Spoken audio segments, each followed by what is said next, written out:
Kita akan menggali pengalaman dari penyidik senior KPK, Novel Baswedan, mengenai perawatan atau hal-hal apa saja yang dilakukan sehingga bisa sembuh dari COVID-19. Selamat malam, Assalamualaikum Bang Novel. Waalaikumsalam, Mas Taufik. Ya, terima kasih sudah bergabung Bang. Kami ikut bergembira Anda dan sekeluarga sudah dinyatakan sembuh dari COVID-19. Bisa diceritakan apa yang Anda rasakan ketika terpapar COVID-19? Kabarnya Anda tidak merasakan gejala apapun, Bang? Iya, benar. Memang saya dan keluarga ketika kemudian terkonfirmasi positif COVID tidak merasakan gejala apapun. Dan ketika mengalami hal itu kan ada beberapa hal yang harus diantisipasi. Tetapi memang beberapa hal yang harus dilakukan, diantaranya kami selalu mengkonfirmasi ke puskesmas tempat untuk bisa dimonitor terkait dengan kesehatan.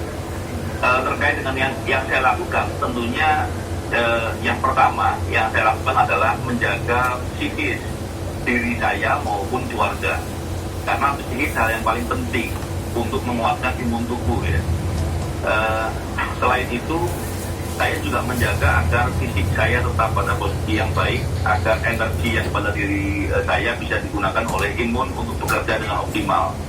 Dan ada beberapa suplemen yang memang dianjurkan oleh dokter, dan ada beberapa herbal yang sudah banyak dikonfirmasi atau disampaikan oleh para ahli.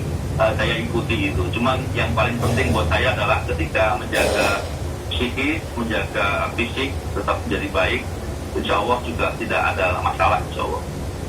Baik, Bang Novel, setelah Anda, istri, dan anak-anak dinyatakan positif COVID-19, apa saja yang kemudian Anda lakukan selama isolasi mandiri, Pak?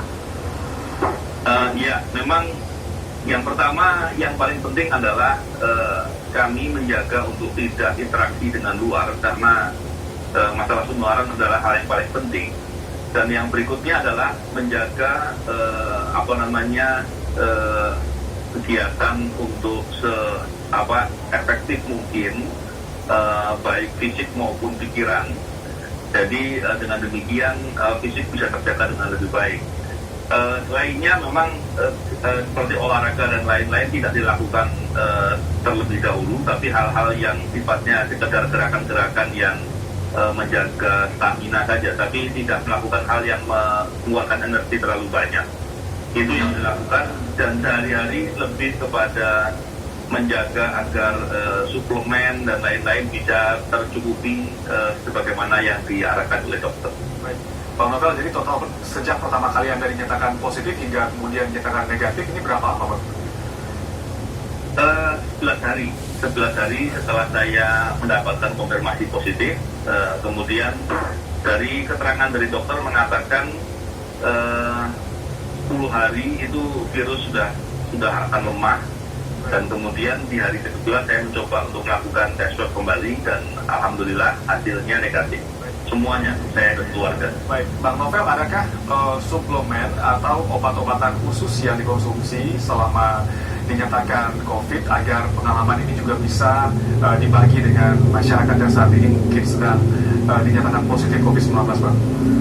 Iya, kalau suplemen memang ada beberapa vitamin yang saya konsumsi, yaitu vitamin C, vitamin D, vitamin E, dan zinc. Itu hal yang sesuai dengan arahan dokter. Kalau tambahan herbal, ada beberapa yang saya konsumsi, yaitu probiotik. Ini probiotik macamnya banyak, tapi saya kira masing-masing punya keunggulan lah. Probiotik ini juga ditambah dengan saya menggunakan kencur dan kunyit, masing-masing satu ruas, diparut dan dicampur dengan air hangat. Ini yang saya minum untuk di hari setiap pagi dan malam. Ditambah dengan ada rebusan jahe, dibuat wedang jahe gitu ya, diberikan 1 tetes atau 2 tetes minyak kayu putih untuk membuat lega tenggorokan. Dan itu yang saya konsumsi dengan rutin. Seperti itu. Baik. Bang Novel, hampir setiap orang yang dinyatakan positif COVID-19 pasti tertekan rasanya begitu, Pak. Apa saran Bang Novel sendiri bagi masyarakat yang saat ini dengan terinfeksi COVID-19 dan juga mungkin yang menjalani isolasi mandiri di rumah masing-masing? Iya, memang saya merasakan bahwa ketika walaupun perasaan itu nggak terlalu besar ya, tapi saya merasakan bahwa ketika orang positif itu merasa seperti dijauhi orang. Jadi dan kemudian ada seperti apa ya? Saya juga pernah mendengar dari beberapa orang yang menyampaikan itu di media sosial. Dan kemudian itu yang saya rasa akan membuat orang yang positif akan merasa tertekan atau merasa dijauhi atau dalam beberapa keadaan akan merasa seperti seolah-olah mendapatkan aib. Ini di satu sisi secara psikologis akan mengganggu saya kira. Walaupun kita tentu harus menjaga agar tidak tertular, tapi kita juga bisa mempelajari bagaimana cara penularan itu sehingga kita bisa antisipasi dengan tepat dan tidak berlebihan merespon. Begitu juga dengan hal lainnya karena saya khawatir kalau respon sekitar, lingkungan sekitar orang yang kena positif itu kemudian terlalu berlebihan ke depan, ada saja nanti yang kemudian positif tidak mau mendeklar ke masyarakat. Ini berbahaya tentunya.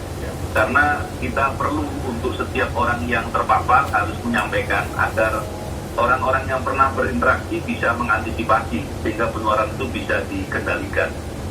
Tentunya sekali lagi saya juga mengingatkan kepada siapapun lah yang kemudian mendapat positif atau tertular COVID agar psikis tetap penting sekali untuk dijaga. Jangan terlalu khawatir, jangan terlalu sedih, jangan sampai takut atau marah dan lain-lain. Karena itu pasti membuat imun tidak bisa bekerja dengan optimal. Begitu juga dengan agar imun bisa bekerja dengan lebih baik, tentunya perlu energi yang besar, sehingga kita perlu istirahat, baik fisik maupun pikiran. Karena ada saja yang kemudian fisiknya istirahat, pikirannya tetap memikirkan pekerjaan, hal-hal yang lain, energinya banyak keluar, tentu itu membuat imun tubuh tidak bisa bekerja dengan lebih baik. Saya kira itu, dan tentunya kita perlu berdoa dengan optimal. Begitu, Mas dan Mbak.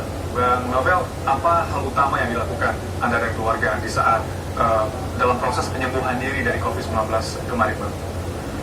Yang paling utama tadi tentunya saya menjaga penting. Saya bisa membagi dalam 3 kategori gitu. Yang pertama tadi psikis, yang kedua menjaga energi kita tidak terlalu bisa dijaga benar sehingga optimal digunakan oleh imun tubuh. Dan yang ketiga adalah suplemen dan herbal. Itu tentunya kita perlu untuk menjaga agar kebutuhan fisik dan imun bisa terdukung dengan lebih baik.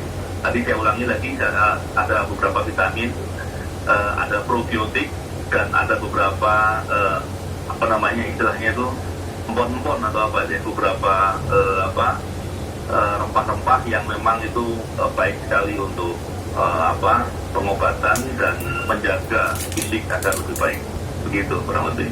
Baik, Bang Novel, terima kasih banyak sudah berbagi pengalaman dan juga pandangan untuk malam hari ini. Tetap sehat dan tetap bersemangat menjalankan semua tugas-tugas di KPK. Selamat malam, Bang. Assalamualaikum. Baik, terima kasih. Assalamualaikum warahmatullahi wabarakatuh.